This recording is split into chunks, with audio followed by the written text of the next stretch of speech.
April 1945, the Second World War, a conflict that had engulfed the globe for nearly 6 devastating years, was drawing to its brutal close. On the Western Front, Allied forces, including the United States Army, the British Army, and Canadian Army units, were pushing deep into Germany, crossing the Rhine and encircling the industrial Ruhr region. From the east, the Red Army, having endured unimaginable suffering and achieved staggering victories, advanced relentlessly. Their objective, Berlin, the heart of Adolf Hitler's Third Reich, a city that symbolized both the ambitions and the impending collapse of Nazi Germany. The Battle of Berlin, often referred to as the final major offensive of the European theater, was not merely a military confrontation. It was a desperate, apocalyptic struggle for survival and a symbolic endgame to the most destructive war in human history. The city, once a vibrant metropolis, was reduced to a landscape of rubble, scarred by relentless Allied bombing campaigns by the Royal Air Force's Bomber Command and the United States Army Air Forces. For the Soviet Union, the capture of Berlin held immense political and psychological significance. After suffering an estimated 27 million casualties and bearing the brunt of the Nazi war machine for years, taking the enemy's capital was seen as the ultimate vindication and a decisive end to the conflict. For Adolf Hitler, ensconced in his Führer bunker deep beneath the Reich Chancellery, Berlin was his last bastion. He clung to delusional hopes of phantom armies relieving the city, even as the Red Army closed in, sealing the fate of his regime and millions of Germans. The primary Soviet commanders orchestrating the assault were 2 of the Red Army's most formidable figures, Marshal Georgy Zhukov, commanding the First Belarusian Front, and Marshal Ivan Konev, leading the First Ukrainian Front. Their strategy was a classic pincer movement, designed to encircle Berlin completely and overwhelm its defenses with sheer force. Zhukov's forces, positioned directly east of Berlin, faced the formidable Silo Heights, a series of fortified ridges that served as the primary defensive line for the German Ninth Army, commanded by General Theodor Busse and elements of the 3rd Panzer Army. Konev's forces, to the south, aimed to bypass significant resistance and strike towards the southern outskirts of the capital. Opposing them was a motley and increasingly desperate German defense.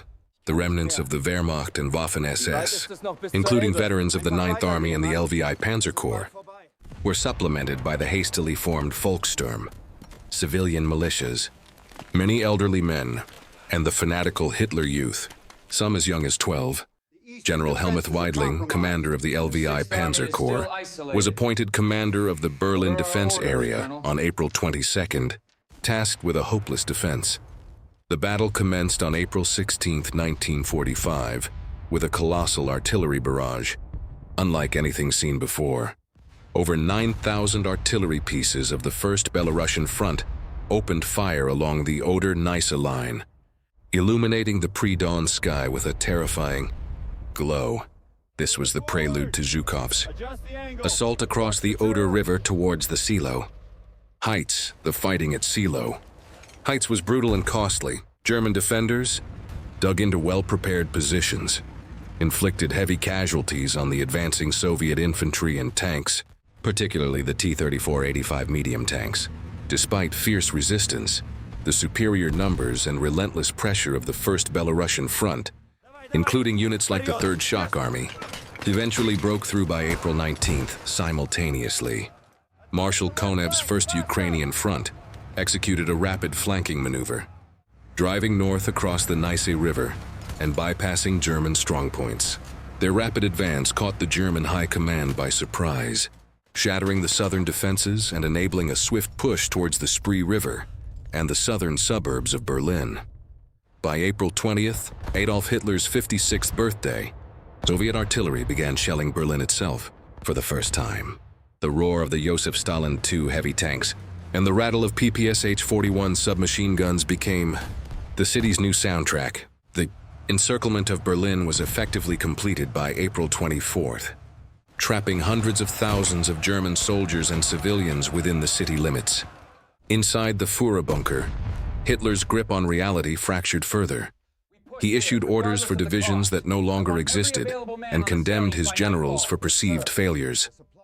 Generals like Wilhelm Keitel and Alfred Jodl, key figures in the German High Command, OKW, struggled to implement any coherent defensive strategy amidst the chaos. Street by street, house by house, the battle raged. Soviet assault groups, comprising infantry supported by IS-2 heavy tanks, Su-100 tank destroyers and flamethrower teams, systematically cleared buildings. The defenders, often untrained and poorly equipped, fought with a desperate ferocity, utilizing Panzerfaust anti-tank weapons and MG-42 machine guns in close-quarters combat. Key government buildings became foci of intense fighting. The Reichstag building, though largely ceremonial by 1945, was a highly symbolic target for the Soviets. Units of the Third Shock Army engaged in a bitter struggle to capture it, facing entrenched Waffen-SS and Fallschirmjäger defenders. On April 29th, Hitler, recognizing the inevitable, married his longtime companion Eva Braun in a brief ceremony in the bunker. He then dictated his political testament, expelling Hermann Göring and Heinrich Himmler from the Nazi Party, and appointing Grand Admiral Karl Dönitz as his successor and Reich president. The next day, April 30, 1945, with Soviet troops just blocks away, Adolf Hitler committed suicide by gunshot in the Führer bunker. Eva Braun died by cyanide poisoning. Their bodies were subsequently carried into the Chancellery Garden, doused with gasoline and partially burned, as per Hitler's instructions. Hours later, after a ferocious struggle that saw several Red Army soldiers die in the final assault, 2 Soviet soldiers, Sergeant Mikhail Yegorov and Junior Sergeant Meliton Kantaria, raised the Soviet flag, specifically the victory banner from the 150th Rifle Division, atop the Reichstag building. This iconic moment, though later subject to photographic restaging, symbolized the triumph over Nazism. Despite Hitler's death, isolated pockets of German resistance continued for another 2 days. General Weidling attempted to negotiate a conditional surrender, but Marshal Zhukov demanded unconditional capitulation. Finally, on the morning of May 2nd, General Weidling formally surrendered Berlin to the Soviets, signing the order at 6 a.m.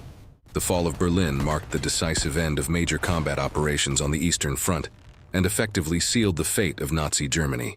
Just 6 days later, on May 8, 1945, Germany signed an unconditional surrender to the Allied powers, ending World War II in Europe. The human cost was staggering. Estimates suggest over 80,000 Soviet soldiers were killed or wounded during the Battle of Berlin, while German military casualties were likely similar or higher, in addition to tens of thousands of civilian deaths. The city itself was a wasteland, its infrastructure utterly destroyed, its population traumatized. Politically, the fall of Berlin cemented the division of Germany into occupation zones, paving the way for the Cold War. The city became a focal point of ideological tension, leading to events like the Berlin blockade and the construction of the Berlin Wall. The Battle of Berlin stands as a stark reminder of the devastating consequences of totalitarian aggression and the immense human price of war. It symbolizes the resilience of those who fought against tyranny, but also the depths of despair and destruction that can be wrought by fanatical ideologies. The ruins of Berlin and the countless individual stories of heroism and horror serve as a permanent testament to the brutal reality of the final days of World War II in Europe. It is a chapter in history that demands our careful study, so that the lessons learned from such immense suffering are never forgotten. To continue exploring the pivotal moments that shaped our world, subscribe and join our community. What part of this story of Berlin's final days resonates with you the most? Share your thoughts in the comments below.